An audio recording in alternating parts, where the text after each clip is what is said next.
Hey everyone, how you doing? It's James, JT at the movies. Welcome back to the channel. I hope you're all keeping really well. So welcome back. This video is going to be everything that I picked up in the month of October 2024. There might also be a little bit at the end of September, and there is also one title from the beginning of November, because as of filming this, it's the 2nd of November, and I had a title turn up in the post today, and I'm giddy to watch it, so I'm going to show you it. We're going to start, as always, with some DVDs, so let's dive straight into that. The first one I'm going to show you, and in no particular order, is a film that I've heard mixed things about, but I enjoy the actor, and when I heard Kermit's Ghost talk about the premise when he picked up the Blu-ray, I thought, well, even though he's gave it a middling review, I want to watch it for myself. It was only a £5 in Asda, and so I picked up Muzzle. The next one I picked up because I saw a recommendation from another YouTuber. They'd picked this film up, and it wasn't one that I'd even heard of before, but the cast and the premise really intrigued me. I love a good legal thriller, and it is Cher, Dennis Quaid, and also Liam Neeson in Suspect. Really good, this one. I picked this one up in a charity shop. It's one that I've been wanting to get into the collection for a while, but just haven't come across it in the wild, as it were. And it is another Tom Ripley story. It is Ripley's Game. So I don't know whether this one's actually meant to be a sequel to The Talented Mr. Ripley, or whether it's another adaptation of the works or whatever, but it's one that I've wanted in the collection for a while to watch. So I'm looking forward to watching this one soon. In the same charity shop, I also picked up the original Insomnia. So this is the Swedish version, or at least it says it on the back, starring Stellan Skarsgård, and it's the same story that was obviously adapted into the Christopher Nolan film with Al Pacino and Robin Williams. But I've never seen the original version, and it was only £1, and I thought, yeah, I've got to pick that up and add it to the collection. So I'm really looking forward to watching this one really soon. I picked this next one up because it's got Al Pacino in it, and that's really all I need to know. It is Al Pacino in Sea of Love. This next one is a bit of a guilty pleasure. This was one of my dad's favourite comedies, and as regular viewers on the channel will know, God rest him, he's no longer with us. And when we cleared out his house, the DVD of this had seen better days, let's just say that, and so I couldn't keep it, and I've never come across it in a CEX or anything for years and wanted to watch it again. And anyway, in the same charity shop that I purchased the last two DVDs in, there was Wild Hogs. So I know this film isn't great, you know, it leaves a lot to be desired, but I've got a lot of sentimental memories with it, so I'm looking forward to watching this one again soon. This next one got an absolute slating. And it's not perfect, but I don't understand why it got bashed. I thought it was very enjoyable for, you know, a sort of a run-of-the-mill sort of spooky exorcism-style horror. It's Russell Crowe in The Exorcism. I thought that the premise was interesting, you know, the fact that it's an actor on an exorcist film that ends up getting possessed. They could have maybe done a bit more about, you know, sort of where and why all that came from, rather than it just sort of happening. But as a, you know, switch your brain off and there's a ghost and, you know, a demon sort of thing, and it's a possession film, yeah, fine, absolutely fine. I picked up as well Shark Attack 3. I bought the first two and enjoyed the first two, so I thought, do you know what, I've got to get the third one. This is the one with the infamous scene in it, which is on YouTube, that I mentioned a couple of vlogs ago, where the line delivery is just so bad. It's iconic, so just check that out on YouTube if you want to see something just daft and bizarre. The next one I picked up, I've heard that it's a really great film. I've yet to sit down and watch it. It is The Bike Riders. And then I've got a stack here which I'm going to show all together. My friend Mevish, who I work with, was having a clear out, and she's like, I know you've just converted your basement into a movie theatre and that you still collect DVDs, Blu-rays, whatever. I'm getting rid of a box full of DVDs. Do you want to look through it before I take it to a charity shop? So she sent me a picture of everything that she had, and unsurprisingly, with a collection this size, I had most of it, but these films I didn't have and wanted. So the first one is Primal Species. Now, this is branded as Primal Species, but I believe it's like the third entry in like another sort of Jurassic type franchise. But we got it over here as Primal Species. I haven't seen this since I was a kid, so looking forward to rewatching it. The next one is a double pack that is The Return and Gone. And I enjoyed both of these films when they first came out. Don't own them in the collection, so, you know, figured why not if she was getting rid. Never heard of this one, but the premise intrigued me, and it is Lucy Liu in Rise. So I reckon this is just going to be sort of cheesy and cut from the same sort of cloth as Underworld. But it'll be a laugh to watch, I'm sure. Me and Laura do love a good cheesy horror film. And then the last one, I've put off owning this film for years because I just assumed it was going to be rubbish. And then when Alexander was first born, and we were spending a lot of time sort of, you know, glued to a chair, sort of feeding him and cuddling him and nursing him to sleep and whatever else, Netflix was on in the background. And I watched this film for the first time and ended up absolutely adoring it. Is it perfect? No. But is it a good laugh? Yeah, it absolutely is. And it's Adam Sandler, Burt Reynolds and Chris Rock in The Longest Yard. So I've got a stack more DVDs to show you here. I've put them a bit far away, actually, so I've not exactly made that easy for myself. So the next one to show you is a Nicolas Cage film. Now, there is going to be a bit of a Nicolas Cage theme throughout this update. I've got quite a few Cage titles to show you. And this one was inspired by a conversation that was going on in one of the collecting groups that I'm in. I don't think it was the Big Paulie group, but one of the other ones that I'm in on Facebook. And somebody was talking about wanting this film and, you know, having not seen it for years sort of thing. And I'd never even heard of it. No, you know, didn't know it existed. Didn't ever realise that these two actors had paired up, Nick Cage and Sam Jackson, that is. So I went looking for it myself and found that you could import it quite cheaply. I think it was about $7.99 from Amazon France. So I've imported Amos and Andrew. I picked up in the HMV sales, and this is probably one of the ones from the back end of September, but I picked up Tom and Jerry the movie. I love Tom and Jerry just about as much as I love Scooby-Doo and I love the Looney Tunes and all that sort of classic Warner Brothers and MGM, Hanna-Barbera stuff. So, you know, I've just not got around to picking it up yet, but I love it. So I'm going to have a great time with it, I'm sure. This next one, I've seen clips of all over TikTok, and it looks like it's going to be a really sort of like sweet, heartwarming sort of family drama. And it is Chris Evans and I believe, is it McKenna Grace in Gifted?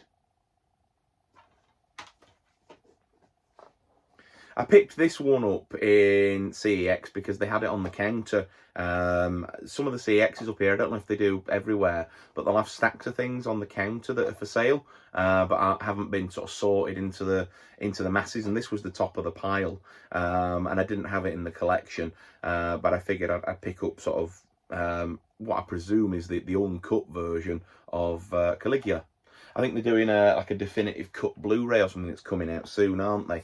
But I figured I'd pick that one up because I didn't have it in the collection, and I've heard that it's, you know, obviously quite a graphic film, but one of those films that, you know, sort of you have to watch as a film lover, as it were. So yes, I picked that one up. The next two arrived in the post this week. The first one is M. Night Shyamalan's Trap. I picked up the DVD. It came in an eco case, so I popped it in a red case that I think works really well. I enjoyed this, and again, I can understand why people maybe sort of didn't sort of gel with it.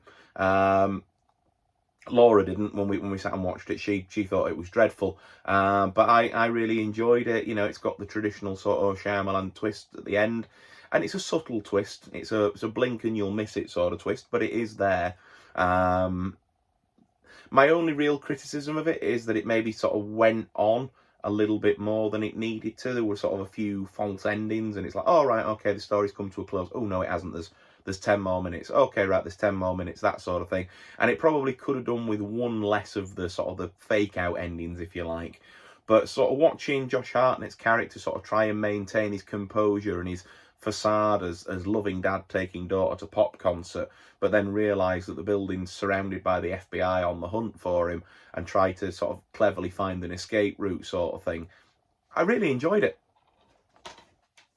And then the last one I picked up, I thought I had this in my collection and went to watch it the other day.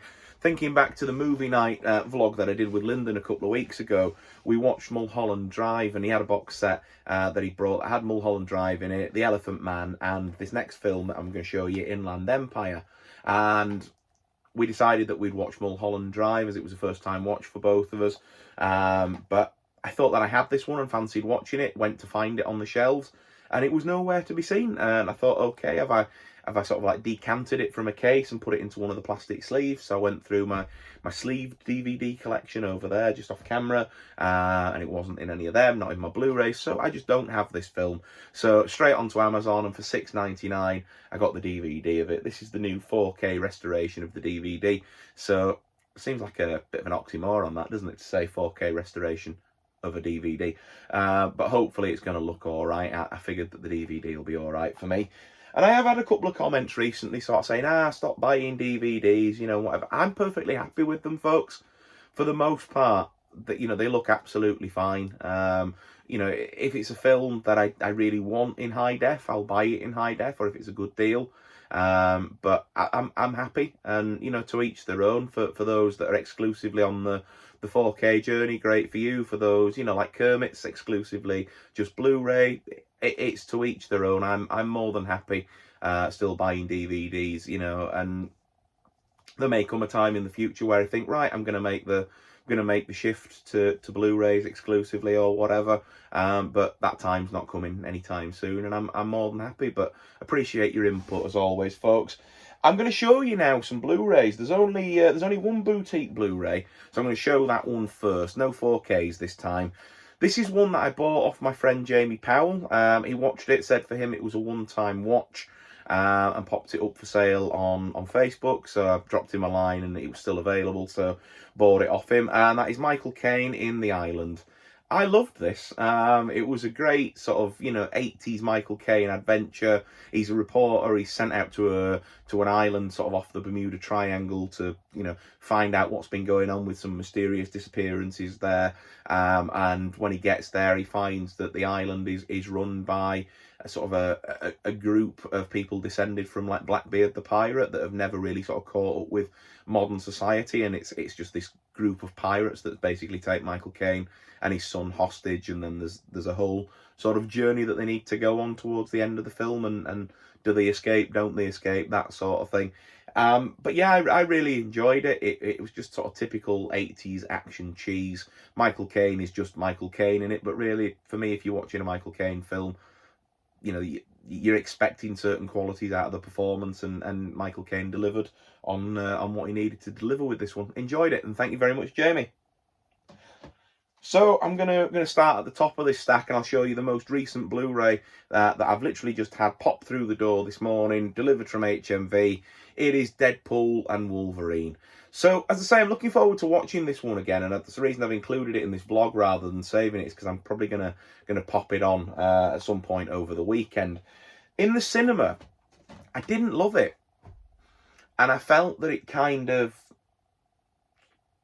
left a stain against sort of the legacy of the film Logan. And I know it did what it did sort of lovingly and whatever else, and, you know, sort of tongue-in-cheek and with Hugh Jackman and Jim Mangold's sort of sign-off, but I just kind of felt like it undid so much of what that film did. I mean, so many of these legacy films that we've had in the last decade have gone to the efforts of killing off the main character. Star Wars with Han Solo and Luke and Leia, and Bond did it, and, you know, obviously Logan did it with Wolverine. The Flash did it with Michael Keaton's Batman, and Logan was one of the few that I thought was done well and handled with some dignity and some decency. And so I was always skeptical going into this. I've wanted that team up, the Deadpool Wolverine team up, since I first started reading the comics, long before the Ryan Reynolds films were, you know, even a thought in anybody's sort of mind.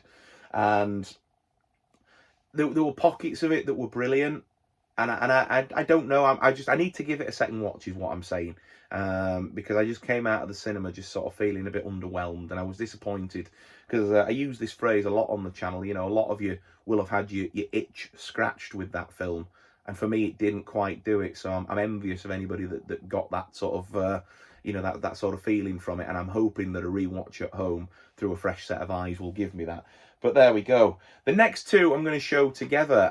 I upgraded one of these films and then picked up the newest film in the trilogy, and so it's Pearl and Maxine. And I spent last Tuesday, my rotated day off from work, watching this trilogy. I'd not seen X before, so I finally decided that it was time to to sit down and watch them, and I bloody loved them. I thought X was fantastic. I thought that Pearl had pockets of brilliance, but maybe they could have done a bit more with it. And then I thought that Maxine was absolutely superb. I loved every second of this. So, great little trilogy, and definitely a series that I'm going to be coming back to. Another film that's a recent pickup for me, and a blockbuster that came out over the summer that I thoroughly enjoyed, was Twisters. I spent a couple of weeks ago, when I had a rotated day off work, I watched this and I watched the original back to back, and I bloody loved this. I thought it held up to the original very well. I thought it surpassed it in some ways, did its own thing but paid homage. I just really enjoyed it, and Glenn Powell and Daisy Edgar-Jones were really sort of great as the leads. The chemistry was brilliant.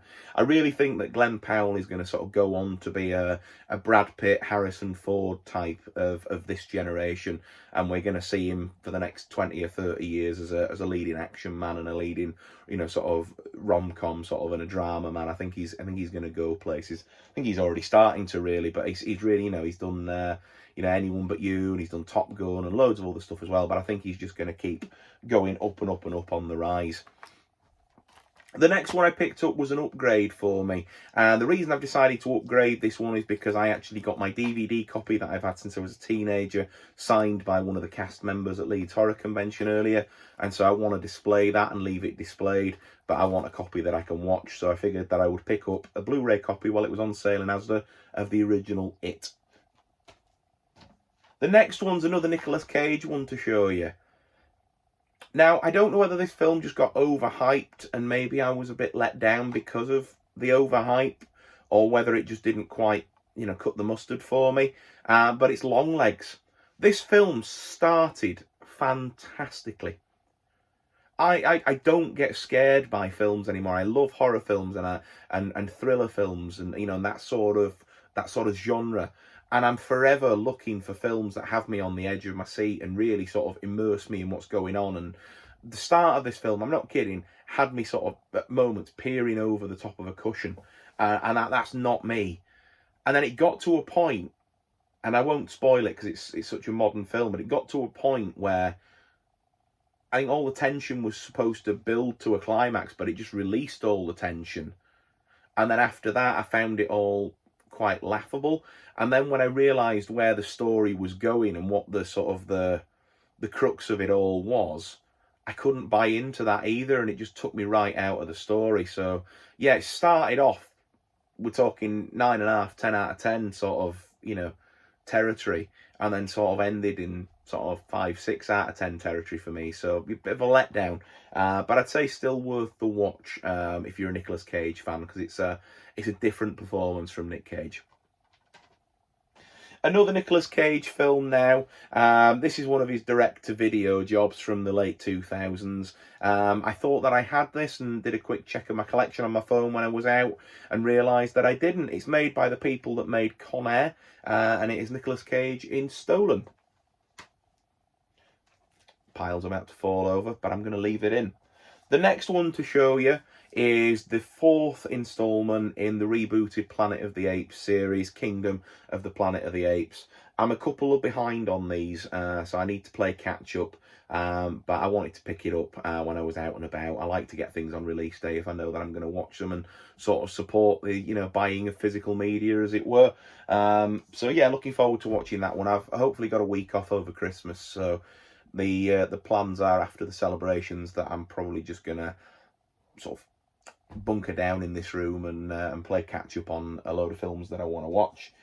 The next one to show you before I show you the final big pickup that I've got is A Quiet Place Day One. And this is in my top 5 films of the year. I absolutely adored this film. I thought that the first one was all right, and the second one I didn't really get on with, but there was something about the trailers for this one that sort of made me think, do you know what, I want to go and see that at the pictures. And Laura was sold on it because she loves Joseph Quinn, who's the male lead in this. And I thought that Joseph Quinn and Lupita Nyong'o were superb in this. I really enjoyed the story. I loved the tension that it built with the stupidity of the people of you know, New York, the characters in this. Sort of obviously not realising quick enough that the creatures react to sound, and the silly mistakes that people were making, and the two leads, how they were sort of trying to sort of work through, you know, getting to safety without making a sound, and sort of going through the trauma of it all, and you know, the journeys that they were individually on as well. And yeah, just really enjoyed this one, really enjoyed it. And then the last one to show you is a box set, and it's a Nicolas Cage box set.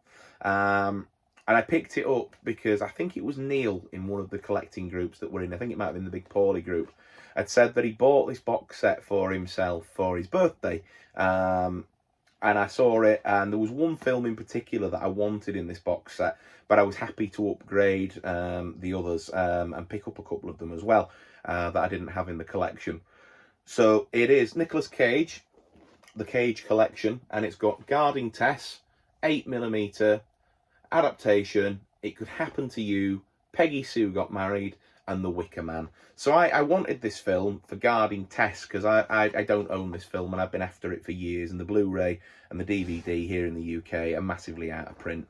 As well, I was incredibly happy that the set included the Blu-ray of 8mm. I've had the DVD of this for years, and actually only watched it for the first time over the summer when I was off with paternity leave for Alexander. And I'm kicking myself that I've taken all these years to get to watching it. So to upgrade that to Blu-ray was really great. I didn't have the next two. I didn't have Adaptation, nor did I have It Could Happen to You. But Nicolas Cage is one of my favourite actors of all time, so I'm more than happy to have pretty much anything that he puts his name to. And then these last two were upgrades. So we've got The Wicker Man, which is just terrible, isn't it? But great.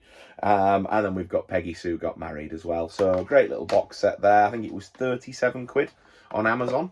So I bought it from Amazon UK, but it was imported from, I think it said on the app that I've got, the shop app that tracks your postage, said that it was coming from an island in the Caribbean, and then ended up in New York for a bit with FedEx, and then made its way over here. So it's taken the better part of 3 weeks to get to me.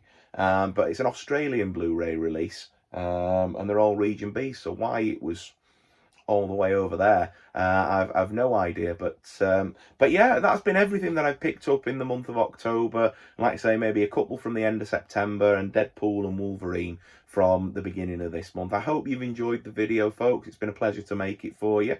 Leave me some comments down below as always. I love to chat to you down there. It's great. If you've enjoyed the video, leave it that all important thumbs up. Lets YouTube know to keep making these sort of videos for you. And if you're not already subscribed, please think about subscribing to the channel. It means the world to me, of course, and it helps my channel to grow as well, which is just a bonus. Above all else, folks, take care of yourselves, and I will see you again for my next video. But bye for now.